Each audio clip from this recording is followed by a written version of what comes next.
Hello viewers, welcome to my YouTube channel education hub.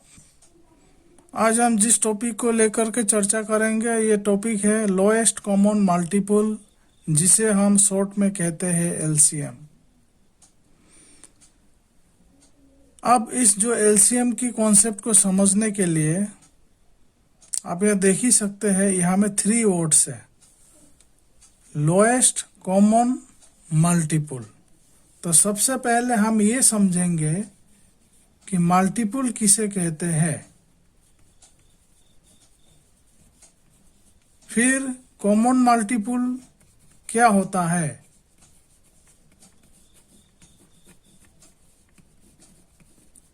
और सबसे आखिर में हम ये जानेंगे कि लोएस्ट कॉमन मल्टीपल क्या होता है। पिछले वीडियो में मैंने आपको ये बताया था कि अब जो मल्टीप्लिकेशन टेबल है, मल्टीप्लिकेशन टेबल, इसे आप 1 से लेकर 20 तक अच्छी तरह से सीख ले। इस तरह से सीखना चाहिए कि अगर आपसे कोई सवाल पूछे 16 इंटू 6 कितना होता है, तो आपको जो है बिना देरी किए आपको जवाब दे देना है 96 होता है। 17 इंटू 7 कितना होता है, बिना देरी किए बताना चाहिए 119 होता है। 15 इंटू 4 कितना होना चाहिए, बिना देर किए बताना चाहिए 60 होता है। तो मेरा कहने का मतलब ये है कि ये जो मल्टीप्लिकेशन टेबल 1 to 20 तक आप बिल्कुल इसको रट लीजिए, इस तरह से रट लीजिए कि जो है आप इसे कभी भूले ना। इससे आपको फायदा ये होगा कि जैसे जैसे आपका पढ़ने का दायरा बढ़ते जाएगा, चाहे गणित ही हो या दूसरा अन्य विषय हो, खास करके गणित में आपको जो है ये बहुत ही उपयोगी साबित होगा। जब आने वाले समय में आप हायर स्टडी में बड़े बड़े टॉपिक्स को अध्ययन करेंगे, उसके बारे में समझेंगे। तो मैं बार बार इसीलिए कह रहा हूं कि 1 से लेकर के 20 तक आप मल्टीप्लिकेशन टेबल जरूर याद कर लीजिएगा। चलिए समझते हैं आज एलसीएम के बारे में। एलसीएम जैसे कि मैं बोला हूं, लोएस्ट कॉमन मल्टीपल। सबसे पहले हम इस शब्द का परिभाषा जानते हैं, मल्टीपल किसे कहते हैं। मान लीजिए मैं यहाँ लिख रहा हूँ 4 into 5 it is equal to 20।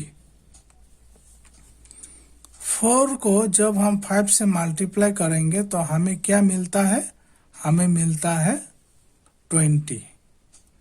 तो ये जो है इसे हम कहते हैं प्रोडक्ट, प्रोडक्ट ऑफ 4 and 5। इसी को हम कह सकते हैं 20 को मल्टीपल। 20 क्या हुआ, 20 is the multiple of 4 and 5। तो कहने का मतलब ये है कि जब हम किसी एक नंबर को किसी दूसरे नंबर या खुद इसी से अगर हम मल्टीप्लाई करेंगे, तो मल्टीप्लाई करने के बाद हमें जो प्राप्त होगा, जो संख्या प्राप्त होगा, उसी संख्या को ही मल्टीपल बोला जाता है। तो 4 इंटू 5 इक्वल टू 20 हुआ, इसीलिए हम कहेंगे कि 20 is the multiple of 4 and 5। ये किसी भी केस में हो सकता है। मान लीजिए 7 इंटू 8, 7 इंटू 8 56। तो हम ये बोलेंगे कि 56 is the multiple of 7 and 8। इसी तरह से 5 इंटू 5 5 को मैंने खुद 5 से मल्टीप्लाई किया, 25 मिला। तो हम लिख सकते हैं 25 इज द मल्टीपल ऑफ 5। तो अल्टीमेटली हम जो इसका डेफिनेशन लिखेंगे, इसका डेफिनेशन इस तरह से लिखेंगे, the product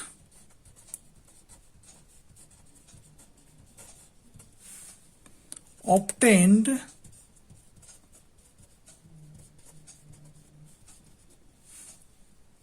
on multiplying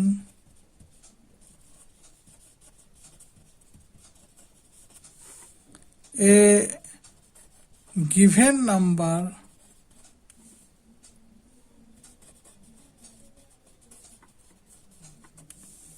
by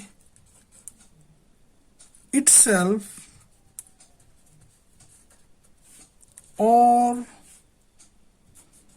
by another number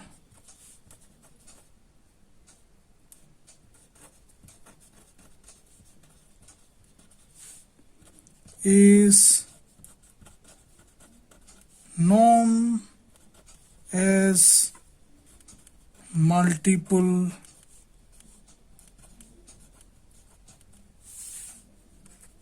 of the numbers। तो इसको ध्यान से समझिएगा। The product obtained by multiplying A given number, मतलब हमें जो प्रोडक्ट मिलता है, जिस तरह से यहाँ प्राप्त हुआ, कैसे प्राप्त हुआ? या तो एक नंबर को दूसरे नंबर से मल्टीप्लाई करने पर, या एक नंबर को खुद अपने आप से मल्टीप्लाई करने पर जो प्रोडक्ट प्राप्त होता है उसी को कहते हैं multiple, multiple of the numbers in this way. तो this is the definition of multiple.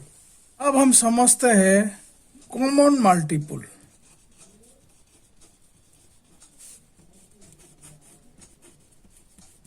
Common multiple का मतलब क्या होता है? तो जैसे कि मान लीजिए अभी मैं यहाँ लिखा हूं 4 into 1 4, 4 into 2 8, 4 into 3 12, 4 into 4 16, 4 into 5 20, 4 into 6 24, 4 into 7 28, 4 into 8 32। इस तरह से हम आगे बढ़ते जाएंगे। खैर अभी मैं यहीं तक लिखा हूं। तो इसमें देखिए ये सारे जो है प्रोडक्ट है। प्रोडक्ट किसका है? 4 का प्रोडक्ट है। 4 को मैंने 1 से मल्टीप्लाई किया तो हमें 4 प्राप्त हुआ। तो ये जो 4 है ये प्रोडक्ट है, और प्रोडक्ट होने के कारण मैं ये कह सकता हूं कि ये 4 जो है 4 और 1 का मल्टीपल है। इसी तरह से 4 इंटू 2 8 हुआ। ये 8 जो है 4 और 2 का मल्टीपल है। 4 इंटू 3 इज इक्वल टू 12 है, यानी कि 12 जो है 4 और 3 का मल्टीपल है। तो इसमें आप देखेंगे कि एक ही नंबर के कई सारे मल्टीपल्स है, जिसका हम इस तरह से लिख सकते हैं multiples of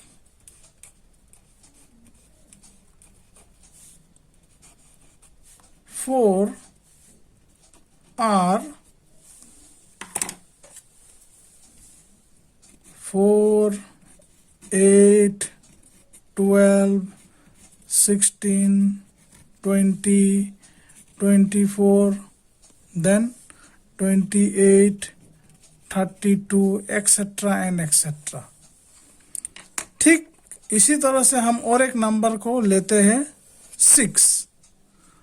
6 into 1 6, 6 into 2 12, 6 into 3 18, 6 into 4 24, 6 into 5 30, 6 into 6 36, 6 into 7 42, 6 into 8 48, 6 into 9, 54, etcetera and etcetera.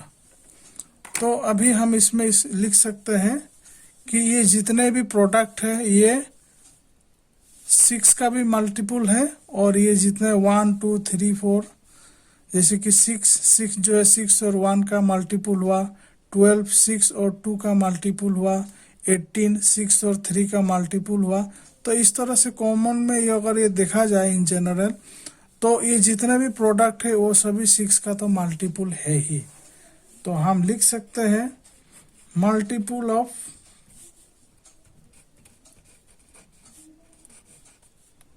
6 are 6 into 1 6, 6 1 जा 6, 6 2 जा 12, 6 3 जा 18, 6 4 जा 24, 6 5 जा 30, 6 6 जा 36, 6 7 जा 42, 6 8 जा 48, 6 9 जा 54, एक्सेट्रा एंड एक्सेट्रा। अब यहाँ आप देखिए कि इन दोनों में जो मल्टीपुल्स है, हमें कुछ इस तरह का मल्टीपुल्स मिलेगा, प्राप्त होगा, जो दोनों नंबर का ही मल्टीपुल्स है। जैसे कि आप देखिए यहाँ ये जो है 12, ये 12 जो है 4 का भी मल्टीपुल हुआ, और यही 12 जो है 6 का भी मल्टीपुल हुआ। उसके बाद और आगे बढ़ते हैं, आगे बढ़ने से फिर आप पाएंगे ये जो 24 है, ये 24 4 का भी मल्टीपुल्स है, और यही 24 6 का भी मल्टीपुल है। तो हम लिख सकते हैं कि इसमें जो कॉमन मल्टीपुल है,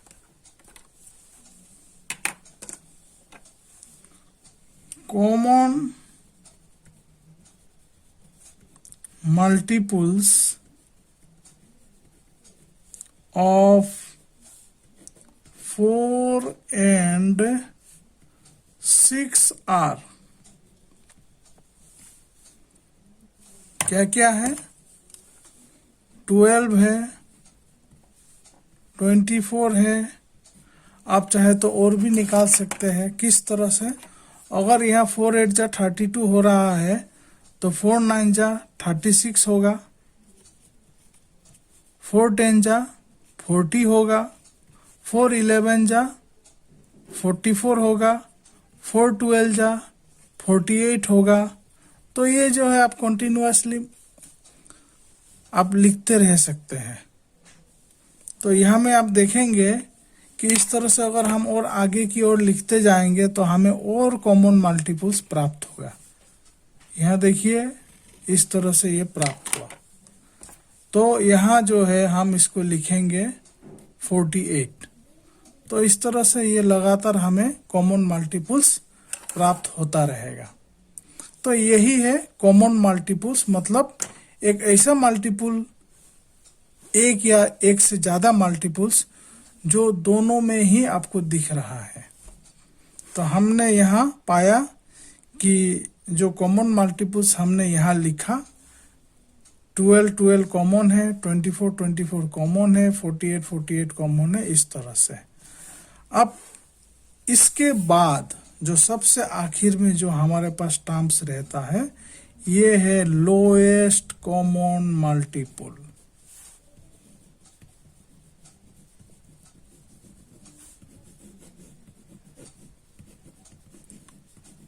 जिसे हम शॉर्ट में कहते हैं एलसीएम।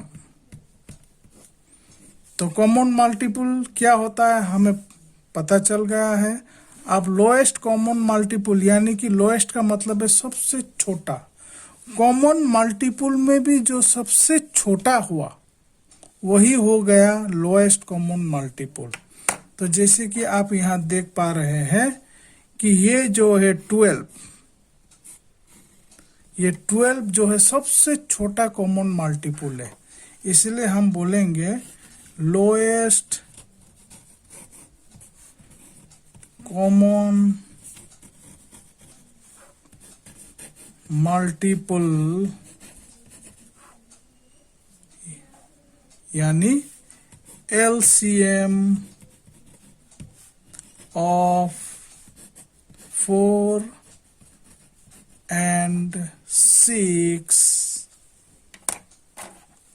is 12।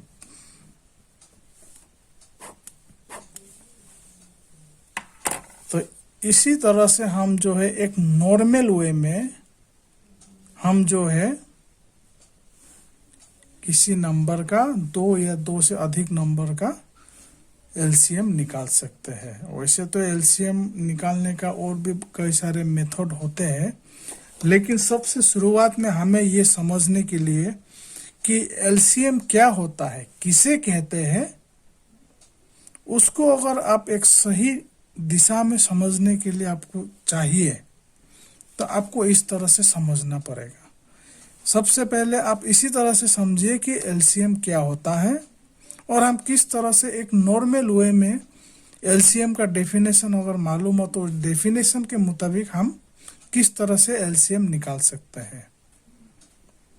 तो आज का वीडियो में मैंने आपको जो है एलसीएम के बारे में बताया, इसके बारे में चर्चा किया। उम्मीद है कि आपको जो है एलसीएम का जो डेफिनेशन है आपको पूरी तरह से समझ में आ गया होगा। हम एलसीएम के बारे में और आगे की वीडियो में भी बताते रहेंगे। एलसीएम के बारे में हम आगे भी चर्चा करते रहेंगे। आज के वीडियो में मैंने बस एक सिंपल वे में आपको ये बताने की कोशिश की है कि एलसीएम क्या होता है और उस डेफिनेशन के मुताबिक हम किस तरह से एलसीएम को फाइंड आउट करते हैं। वीडियो को देखने के लिए बहुत बहुत धन्यवाद। मिलते हैं अगले वीडियो में एक नए टॉपिक के साथ। चैनल को सब्सक्राइब कर दीजिएगा, बेल नोटिफिकेशन को जरूर प्रेस कीजिएगा ताकि नए नए वीडियोस का अपडेट आपको मिलता रहे। Thanks to all of you.